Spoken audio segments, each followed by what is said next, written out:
អេសេគៀលចំពុក23ព្រះម្ចាស់មានព្រះបន្ទូលមកខ្ញុំដូចតទៅកូនមនុស្សអើយមានស្ត្រីពីរនាក់ជាបងប្អូនបង្កើតកាលនៅពីក្មេងនាងទាំងពីររស់នៅក្នុងស្រុកអេស៊ីបឲ្យបានខូចខ្លួនដោយប្រព្រឹត្តអំពើពេស្ចាចារនាងបងឈ្មោះអូហូឡានាងប្អូនឈ្មោះអូហូលីបាពីមុននាងទាំងពីរជាភរិយារបស់យើងនាងបង្កើតបានកូនប្រុសកូនស្រីអូហូឡាគឺក្រុងសាមរីរីឯអូហូលីបាគឺក្រុងយេរូសាឡឹមអូហូឡាបានក្បត់ចិត្តយើងទៅប្រព្រឹត្តពេស្ចាចារហើយបែរទៅសហ័យស្មន់ជាមួយពួកអាសារីជាទាហានដែលស្លៀកពាក់ក្រណាត់ពណ៌ស្វាយជាទេសាភិបាលនិងចៅក្រមអ្នកទាំងនោះមានវ័យក្មេងនិងរូបរាងសង្ហាហើយសុទ្ធសឹងជាអ្នកជីសេះដ៏ចំណាននាងប្រកួតខ្លួនទៅឲ្យវីរៈបុរសអាសារីទាំងនោះពេលនាងខូចខ្លួនជាមួយសហាយទាំងប៉ុន្មានរបស់នាងបានធ្វើឲ្យខ្លួនទៅជាសៅហ្មងដោយគោរពព្រះខ្លាញ់ខ្លាយទាំងប៉ុន្មានរបស់ពួកគេនាងពុំបានលះបង់អំពើពេស្ចាចារដែលខ្លួនប្រព្រឹត្ត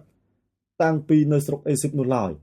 កាលនៅពីក្មេងនាងប្រកួតខ្លួនទៅឲ្យប្រុសពួកគេបង្ខូចព្រហ្មចារីរបស់នាងធ្វើឲ្យនាងខ្លាយទៅជាស្រីពេស្ចាហេតុនេះហើយបានជាយើងប្រកុលនាងទៅក្នុងក្តាប់ដៃរបស់សហាយនាងគឺជនជាតិអាសារីដែលនាងឆ្លុកចិត្តជាខ្លាំងនោះពួកគេធ្វើឲ្យនាងនៅខ្លួនទៅទេពួកគេចាប់កូនប្រុសកូនស្រីរបស់នាងហើយប្រហារជីវិតនាងដោយមុខដាវពួកគេដាក់ទោសនាងទុកជាមេរៀនដល់ស្ត្រីអាទៀតពេលអូហូលីបាជាប្អូនឃើញដូច្នេះនាងមានតណ្ហាអាក្រក់ខ្លាំងជាងបងទៅទៀតនាងប្រព្រឹត្តអំពើពេស្ចាចារអាក្រក់លើសបងរបស់ខ្លួននាងឆ្លុកចិត្តនឹងជនជាតិអាសារីជាទាហានទេសាភិបាលនិងចៅក្រមអ្នកទាំងនោះស្លៀកពាក់យ៉ាងស្អាតជាអ្នកជីសេះដ៏ចំណានមានវ័យក្មេងនិងរូបរាងសង្ហាយើងឃើញនាងខូចខ្លួនទាំងបងទាំងប្អូនដើរតាមផ្លូវតែមួយនាងប្រព្រឹត្តអំពើពេស្ចាចារបែបនេះហើយនៅតែមិនអស់ចិត្តទៀតនាងឃើញរូបប្រុសដែលគេឆ្លាក់នៅតាមជញ្ជាំងគឺរូបចម្លាក់របស់ជនជាតិខាដេគូដោយពណ៌ក្រហមមានខ្សែក្រវ៉ាត់នៅជុំវិញចង្កេះមានឈ្នួតដ៏ឆាតឆាយរុំជុំវិញក្បាលរូបទាំងនោះមានទំនងជាមេដឹកនាំនិងមានទ្រង់ទ្រាយជាជនជាតិបាប៊ីឡូននៅស្រុកខាដេដែលជាមាតុភូមិរបស់ពួកគេពេលឃើញរូបទាំងនោះនាងចាប់ចិត្តស្នេហាភ្លាមហើយចាត់អ្នកនាំសារទៅស្រុកខាដេជនជាតិបាប៊ីឡូននាំគ្នាមករកនាងដើម្បីរូបដំណេកជាមួយនាងហើយបង្ខូចនាងឲ្យคล้ายទៅជាស្រីពេស្ចានាងបានខូចខ្លួនជាមួយពួកគេរហូតដល់នាងស្អប់ខ្ពើមពួកគេនាងបង្ហាញឲ្យគ្រប់គ្នាឃើញថាខ្លួនជាស្រីពេស្ចានាងបើកគេខ្មាស់ឲ្យគេឃើញហេតុនេះយើងស្អប់ខ្ពើមនាងដូចយើងស្អប់ខ្ពើមបងស្រីរបស់នាងដែរកាលនាងនឹកឃើញគ្រាដែលនាងនៅក្មេងគឺគ្រាដែលនាងធ្វើជាស្រីពេស្ចានៅស្រុកអេស៊ីបនាងរឹតតែប្រព្រឹត្តអំពើពេស្ចាចាកាន់តែច្រើនឡើងនាងឆ្លុកចិត្តនឹងពួកសហាយរបស់នាងដែលមានសាច់ឈាមដូចសត្វលានិងពូកែចៃចង់ដូចសេះឈ្មោលនាងចង់ប្រព្រឹត្តអំពើថោកទាបដោយនាងធ្លាប់ប្រព្រឹត្តកាលនៅពីក្មេងគឺនៅគ្រាដែលពួកអេស៊ីបប៉ះពាល់ដាំទ្រូងរបស់នាងនិងធ្វើឲ្យនាងខូចព្រហ្មចារីហេតុនេះអូហូលីបាអើយព្រះជាម្ចាស់មានព្រះបន្ទូលដូចតទៅយើងនឹងនាំសហាយរបស់នាងគឺអស់អ្នកដែលនាងស្អប់ខ្ពើមនោះឲ្យមកប្រឆាំងនឹងនាងយើងនឹងនាំពួកគេមកវាយប្រហារនាងពីគ្រប់ទិសទីជនជាតិបាប៊ីឡូននិងជនជាតិខាដេទាំងអស់អ្នកស្រុកពេគុតសូអានិងកូអាព្រមទាំងជនជាតិអាសារីទាំងប៉ុន្មានក៏លើកគ្នាមកដែរអ្នកទាំងនោះមានវ័យក្មេងនិងរូបរាងសង្ហាពួកគេសុទ្ធតែជាទេសាភិបាលនិងមេដឹកនាំជានីតិហានដ៏ខ្ពង់ខ្ពស់ហើយសុទ្ធតែជាអ្នកជីសេះដ៏ចំណានពួកគេលើកគ្នាពីទីខាងជើងមកវាយប្រហារនាងដែលមានរទេះសេះរទេះចម្បាំងនិងពលទាហានដ៏ច្រើនពួកគេឡោមព័ទ្ធនាងគ្រប់ទិសទីដោយមានខែលតូចធំនិងមុខដែកយើងនឹងប្រគល់សំណុំរឿងរបស់នាងទៅឲ្យពួកគេហើយពួកគេនឹងវិនិច្ឆ័យទោសនាងតាមច្បាប់របស់ពួកគេបើយើងមានចិត្តប្រច័ណ្ឌយើងនឹងបណ្ដោយឲ្យពួកគេធ្វើបាបនាងយ៉ាងឃោរឃៅពួកគេកាត់ច្រមុះនិងកាត់ត្រចៀកនាងព្រមទាំងសម្លាប់កូនចៅរបស់នាងដោយមុខដាវពួកគេនឹងយកកូនប្រុសកូនស្រីរបស់នាងទៅដុតទាំងរស់ពួកគេនឹងយកសម្លៀកបំពាក់ព្រមទាំងគ្រឿងអលង្ការចេញពីនាងយើងនឹងបញ្ឈប់នាងលែងឲ្យប្រព្រឹត្តអំពើថោកទាបនិងអំពើពេស្ចាចារដែលនាងធ្លាប់ប្រព្រឹត្តតាំងពីនៅស្រុកអេស៊ីបរហូតតរៀងមកនាងលែងជំពាក់ចិត្តលើសហាយរបស់នាងហើយក៏លែងនឹកនាដល់ស្រុកអេស៊ីបទៀតដែរយើងជាព្រះជាអម្ចាស់យើងប្រាប់ឲ្យនាងដឹងថា យើងនឹងប្រគល់នាងទៅក្នុងក្តាប់ដៃរបស់អស់អ្នកដែលនាងស្អប់គឺអស់អ្នកដែលនាងចំណាយពួកគេនឹងប្រព្រឹត្តចំពោះនាងដោយចិត្តស្អប់ពួកគេនឹងរឹបអូសយកអ្វីៗទាំងអស់ដែលនាងខំប្រឹងរកហើយទុកឲ្យនាងនៅខ្លួនទទេមនុស្សម្នានឹងឃើញកិច្ចខ្មាស់របស់នាងគេនឹងដឹងថានាងជាស្រីពេស្យាគេប្រព្រឹត្តចំពោះនាងដូច្នេះមកពីនាងប្រព្រឹត្តអំពើថោកទាបនិងអំពើពេស្យាចារតាមប្រជាជាតិនានាព្រមទាំងធ្វើឲ្យខ្លួនសៅហ្មងដោយគោរពព្រះខ្លាញ់ខ្លាយរបស់ពួកគេនាងបានដើរតាមផ្លូវរបស់បងស្រីនាងហេតុនេះយើងនឹងឲ្យពេញនៃទុក្ខទោសដល់នាងដោយបងស្រីរបស់នាងដែរព្រះជាម្ចាស់មានព្រះបន្ទូលដូចតទៅនាងនឹងផឹកពីពេញនៃទុក្ខទោសដោយបងស្រីរបស់នាងពេញនេះធំហើយជ្រៅថែមទៀតផងមនុស្សម្នានឹងសើចច្មោកមើលងាយនាងព្រោះពេញនោះពេញបរិបូរនាងនឹងវង្វេងស្មារតីដល់រងទុក្ខជាខ្លាំងអត់ពេញនោះជាពេញនៃការភ័យខ្លាចនិងការវិនិច្ឆ័យហិនហោចគឺពេញរបស់សាមារីជាបស្រីនាងនឹងផឹករហូតតែអស់ពីពេញរួចនាងខាប់បំបែកពេញនោះជាច្រើនបំណែកហើយយកអំបែងមកឆូតសាច់ខ្លួនឯងដោយយើងបាននិយាយទុកមែននេះជាព្រះបន្ទូលរបស់ព្រះជាម្ចាស់ព្រះជាម្ចាស់មានព្រះបន្ទូលដូចតទៅដែលនាងបានបំភ្លេចយើងបើនាងបែកខ្នងដាក់យើងនាងនឹងត្រូវរងទុក្ខទោសព្រោះតែអំពើថោកទាបនិងអំពើពេស្យាចាររបស់ខ្លួនព្រះម្ចាស់មានព្រះបន្ទូលមកខ្ញុំថាកូនមនុស្សអើយចូលវិនិច្ឆ័យទោសអូហូឡានិងអូហូលីបាទៅចូលរៀបរាប់ឲ្យនាងទាំងពីរស្គាល់អំពើគួរស្អប់ខ្ពើមរបស់ខ្លួន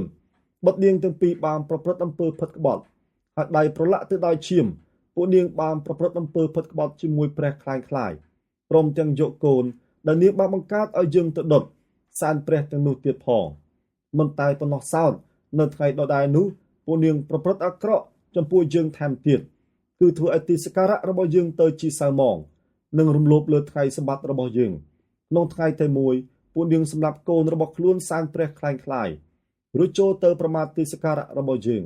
នេះហើយជាអំពើដែលពួកនាងប្រព្រឹត្តនៅក្នុងដំណាក់របស់យើងលើពីនេះពួកនាងបានចាត់អ្នកនាំសារទៅរកប្រុសនៅស្រុកឆ្ងាយនិងហៅគេឲ្យមកអ្នកទាំងនោះក៏នាំគ្នាមកនាងងូតទឹកដើម្បីទទួលពួកគេដោយផាត់ម្សៅនិងពាក់គ្រឿងអលង្ការទៀតផងនាងអង្គុយនៅលើគ្រែតាក់តែងយ៉ាងស្អាតនៅមុខមានតុមួយដែលនាងយកគ្រឿងក្រអូបនិងប្រេងរបស់យើងមកដាក់ទទួលពួកគេសម្រេចរបស់មនុស្សដ៏ច្រើនកុះករដែលគ្មានកង្វល់អ្វីបានលាន់ឮឡើងក្នុងចំណោមអ្នកទាំងនោះមានមនុស្សមួយចំនួនដែលមកពីគ្រប់ទិសតំបន់នៃវីរហោស្ថានគេបានពាក់កងដៃឲ្យនាងទាំងពីរនិងពាក់មង្គតដ៏ល្អប្រណិតនៅលើក្បាលផង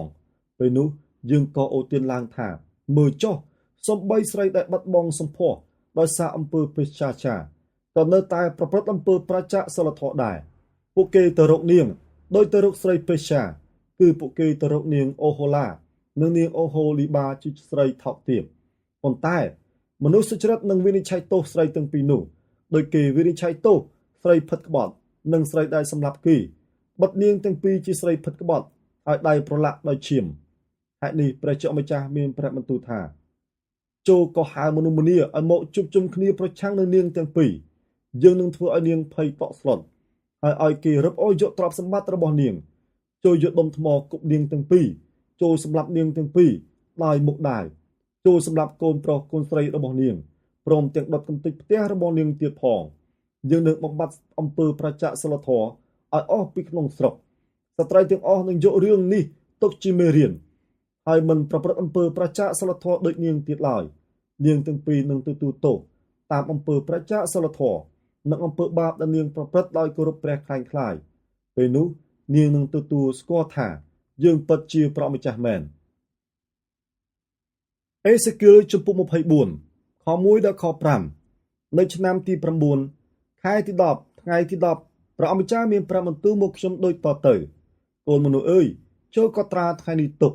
បិទថ្ងៃនេះហើយដែលស្ដេចស្រុកបាប៊ីឡូនឡោមព័ទ្ធក្រុងយេរូសាឡឹមចូលចោទប្រស្នាមួយដល់ពូជអ្នកបះបោរថាព្រះជាអម្ចាស់មានព្រះបន្ទូលដូចតទៅចូលរៀបចំថ្លាងមួយដាក់នៅលើភ្លើងរួចចាក់ទឹកទៅក្នុងថ្លាងនោះបន្ទាប់មកចូលដាក់សាច់នៅក្នុងថ្លាងគឺសាច់ល្អៗសាច់ភ្លៅសាច់ស្មារួចដាក់ឆ្អឹងល្អៗបំពេញថ្លាងនោះទៅចូលយកសាច់ជៀមដ៏ល្អមកហើយយកឆ្អឹងរបស់វាដាក់ពីក្រោម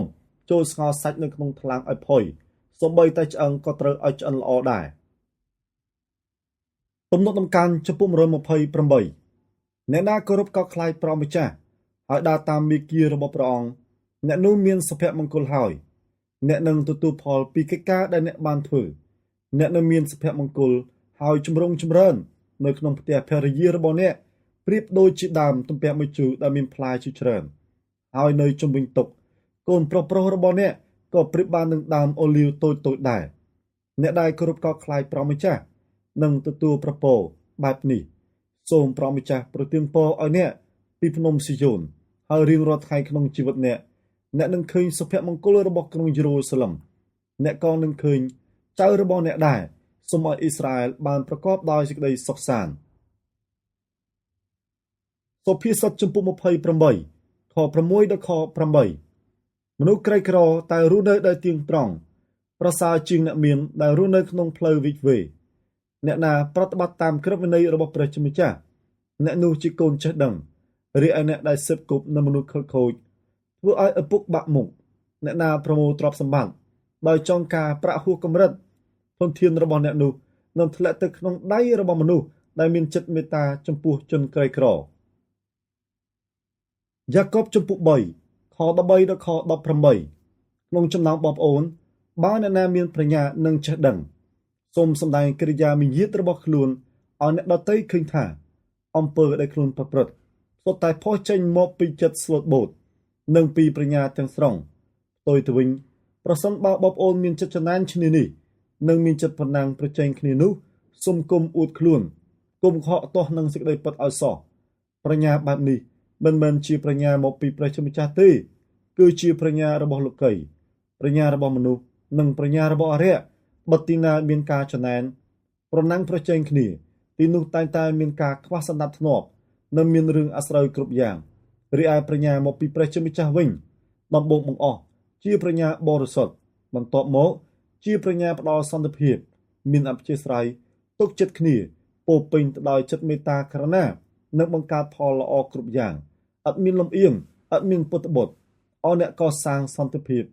តែងសាបព្រោះសន្តិភាពហើយជ្រកយកផលជាជីវិតសុចរិតយ៉ាកុបជំពូក4ការតតែងឆ្លុះប្រកែកគ្នាក្នុងចំណោមបងប្អូនកើតមកពីអ្វីតើមិនមែនមកពីចិត្តស្រាប់ស្រាលដែលប្រទង់គ្នានៅក្នុងស្រីរាងរបស់បងប្អូនទេឬបងប្អូនមានចិត្តលោភលន់តែមិនបានដោយការប៉ងប្រាថ្នាទេបងប្អូនក៏សម្លាប់នឹងឈ្នានីសគេហើយនៅតែគ្មានបានផលអ្វីបងប្អូនឆ្លុះប្រកែកនឹងទាស់តែងគ្នាក៏នៅតែពុំបានទទួលអ្វីដែរព្រោះបងប្អូនមិនបានទូលសូមពីព្រះជាម្ចាស់បងប្អូនទូលសូមដែរតែឥតបានទទួលព្រោះបងប្អូនទូលសូមដោយបំណងអាក្រក់គឺបងប្អូនចង់បានសម្រាប់តែបំពេញចិត្តស្រាប់ស្រាលរបស់ខ្លួនប៉ុណ្ណោះមនុស្សក្បត់ចិត្តអើយបងប្អូនមិនជ្រាបទេឬថាការស្រឡាញ់លោកីធ្វើឲ្យខ្លួនទៅជាសត្រូវនឹងព្រះជាម្ចាស់អ្នកណាចង់ធ្វើជាមិត្តសម្លាញ់នឹងលោកីអ្នកនោះតាំងខ្លួនជាសត្រូវនឹងព្រះជាម្ចាស់តើបងប្អូនស្មានថាសេចក្តីដែលមានចែងទុកក្នុងគម្ពីរឥតបានការអ្វីទៅឬគឺថាព្រះជាម្ចាស់មានប្រហារទៅស្រឡាញ់វិញ្ញាណដែលព្រះអង្គប្រទានឲ្យមកគង់ក្នុងបងប្អូនរហូតដល់ប្រច័ណ្ឌប៉ុន្តែព្រះអង្គមានប្រហារទៅប្រណីសំណោះខ្លាំងជាងនេះទៅទៀតបិទមានចែងទុកក្នុងគម្ពីរថាព្រះជាម្ចាស់ប្រឆាំងនឹងមនុស្សមានអំនួតតែទ្រង់ប្រណីសំណោះអស់អ្នកដែលដាក់ខ្លួនដូច្នេះសូមបងប្អូនគោរពចុះចូលព្រះជាម្ចាស់ហើយប្រឆាំងនឹងមារនោះវាមុខជារត់ចេញឆ្ងាយពីបងប្អូនមិនខានសូមចូលទៅចិត្តព្រះជាម្ចាស់នោះព្រះអង្គនឹងយាងមកចិត្តបងប្អូនវិញដែរមនុស្សបាបអើយចូលជំរះខ្លួនឲ្យបានវិសុទ្ធទៅមនុស្សមានចិត្តពីរអើយចូលជំរះចិត្តគំនិតឲ្យបានស្អាតឡើងចូលទទួលស្គាល់ថាខ្លួនធ្លាក់ដល់កម្រិតណាហើយចូលកាន់ទុក្ខនិងសោកសង្រេងព្រមទាំងធ្វើឲ្យសម្ដែងក្អាកក្អាយរបស់អ្នករាល់គ្នាប្រែទៅជាទុក្ខសោកហើយឲ្យអំណរសម្បាយរបស់អ្នករាល់គ្នាប្រែទៅជាទុក្ខព្រួយវិញចូលបន្ទាបខ្លួននៅចំពោះព្រះភ័ក្ត្រព្រះជាម្ចាស់នោះព្រះអង្គនឹងលើកដំកើងអ្នករាល់គ្នាជាមិនខានបងប្អូនអើយមិនត្រូវនិយាយដើមគ្នាទៅវិញទៅមកឡើយអ្នកណានិយាយដើមឬថ្កោលទោសបងប្អូនណាម្នាក់អ្នកនោះក៏ដូចជានិយាយដើមក្រឹតវិន័យនិងថ្កោលទោសក្រឹតវិន័យដែរប្រសិនបើអ្នកថ្កោលទោសក្រឹតវិន័យបានសេចក្តីថាអ្នកមិនមែនកាន់ក្រឹតវិន័យទេគឺអ្នកថ្កោលទោសក្រឹតវិន័យទៅវិញមានតែព្រះជាម្ចាស់មួយព្រះអង្គគត់ដែលបង្កើតក្រឹតវិន័យហើយទ្រង់ជាចៅក្រមវិនិច្ឆ័យទោសមានតែព្រះអង្គប៉ុណ្ណោះដែលអាចសង្គ្រោះនិងធ្វើឲ្យវិនាសរីឯអ្នកវិញ តែអ្នកមានឋានៈអ្វីបានជាហ៊ានថ្កោលទោសបងប្អូនឯទៀតដូចនេះឥឡូវនេះចំពោះបងប្អូនដែលពោលថាថ្ងៃនេះឬស្អែកយើងនឹងធ្វើដំណើរទៅក្រុងមួយហើយស្នាក់នៅក្រុងនោះ1ឆ្នាំដើម្បីរកស៊ីនិងបានចំណេញខ្ញុំសូមជម្រាបថាបងប្អូនពុំដឹងថាថ្ងៃស្អែកជីវិតបងប្អូននឹងទៅជាយ៉ាងណាឡើយបងប្អូនប្រៀបបីដូចជាចំហាយទឹកដែលមានតែមួយផ្លែតរួចរត់សាត់បាត់ទៅបងប្អូនគួរតែពោលថាបើព្រះម្ចាស់សពព្រះハរតី